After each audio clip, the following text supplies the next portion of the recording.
Okay, so now that that's over with, let's let's talk about the Yankees.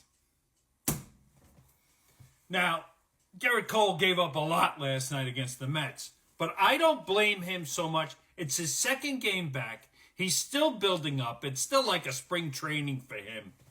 So I'm not going to fault him that much because I don't think his pitches are just sharp yet. He's got the velocity. I don't think they're a sharp pinpoint where he wants to throw them yet. So I'm going to give him somewhat of a pass on that. What people are saying is, I was watching Gleyber Torres, and Gleyber Torres is more nonchalant than than Cano was. No,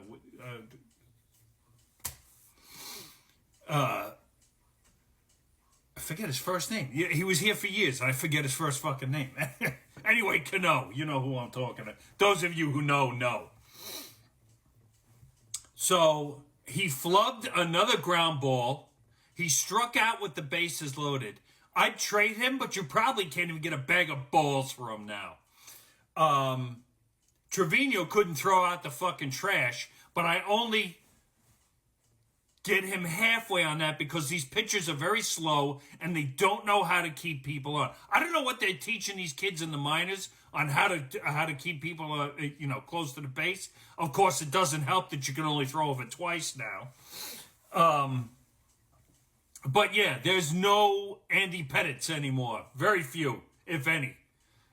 Picking people off left and right. So, and you can say Andy Pettitte was a balk move. It wasn't called, so shut up. But talking about the current, Anthony Rizzo breaks his arm. Now, the commissioner of baseball, if you're listening, you fucking idiot. If you're listening, you need a runner's bag at first base. Okay? Something where the fielder cannot interfere with a runner going down the line. You have a running lane that runners are supposed to go down to first base. The problem is the base is in fair territory and the runner's lane is in foul territory. So you have to have a runner's bag. Holy shit, I had them in softball when I was playing 25 years ago. I mean, wake the fuck up already. You will not see these injuries. And what a freak injury. You break your arm falling down on the ground after bumping into somebody. Boy, you want to talk about a freak injury? On top of the fact Rizzo wasn't hitting anyway. But, I think the same thing happened to Bryce Harper one year, wasn't it? He put his arm out. Somebody put their arm out and just damn near broke their fucking elbow. So this madness, you got all these new fucking rules. The one that's simple and obvious in front of you is a fucking runner's bag. Good God almighty.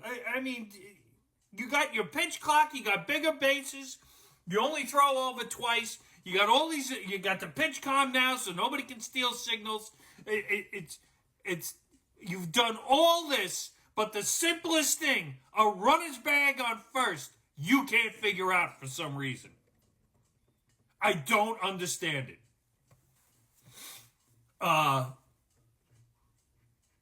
As much as I like Juan Soto, he's not that good of a right fielder. He's not. I've seen him go back on some balls. He looks like fucking the Bad News Bears drifting back for some of these fly balls. He's not the greatest right fielder in the world. Is he a motivator? Bet your ass he is. Can he hit? Yes, he sure can. His fielding? Meh, it's all right. I don't think it'll kill you, but it may hurt you in a big game. As for big games, the Yankees went out and won 50 games. Wham! Right off the bat, 50 and something they were. Best record in baseball at the time. I don't know if they still are. I don't think so. I think it dropped off. But I got a message and it threw off everything.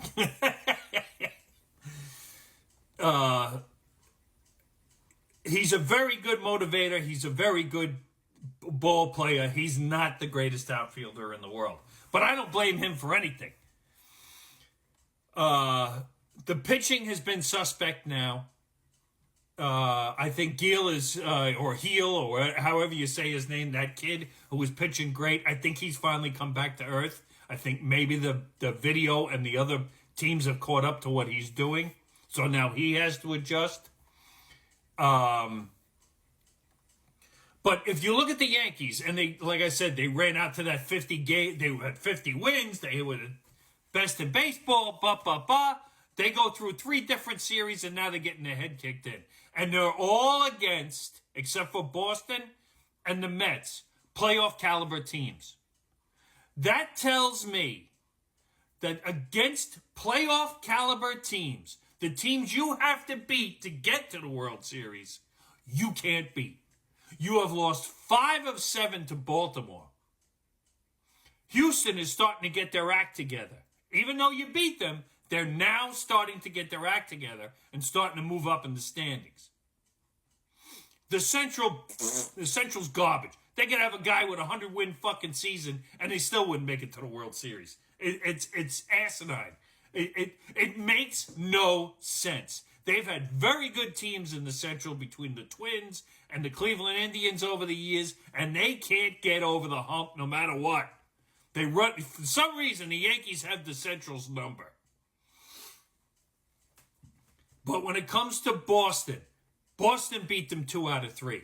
Now, Boston is under 500, but it's Boston. It doesn't matter what the records are. When they play each other, all the records are out the window. It's the same thing with the Mets. The Mets are worse than the Yankees record-wise. But when it comes to playing each other, that goes out the window. It just does for some reason. It's the same thing in hockey. The Rangers and the Islanders always play each other 4 times a year. And each time, one of them comes out on top every single time. And it doesn't matter what the record is. The Rangers could have the best record in the Eastern Conference, and the Islanders could beat them 4 times. It's just one of those things here that happens in sports. It's the funniest fucking thing, and it's the most frustrating fucking thing. But they lost to the Dodgers. Okay, they lost an extra inning game to the Dodgers, but even still, they didn't hit. They got pounded by the Dodgers the second game. Like I said, they lost 5 of 7 to Baltimore, who for some reason can't get out of their own way and take over the division because they got swept by Houston last weekend. Who else did they lose to? They haven't played. Have they played Texas yet? I don't know. But any playoff caliber team, they have a tough time with. Now, they're going to play the Phillies at the end of next month, I believe. And they're the National League team who's doing very well. Oh, and Atlanta kicked the shit out of the Yankees, too. So, any playoff caliber team, suddenly the Yankees can't hit. I don't understand what it is. I don't know why it is. But when they get to the playoff caliber teams that are just about as equal or maybe even better than they are, well, obviously they're better, they somehow lose to these teams. They can't hit anymore.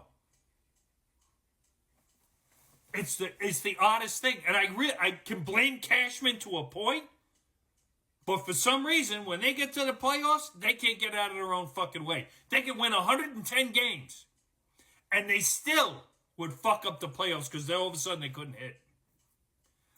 That's just my opinion. I could be wrong. Booyah.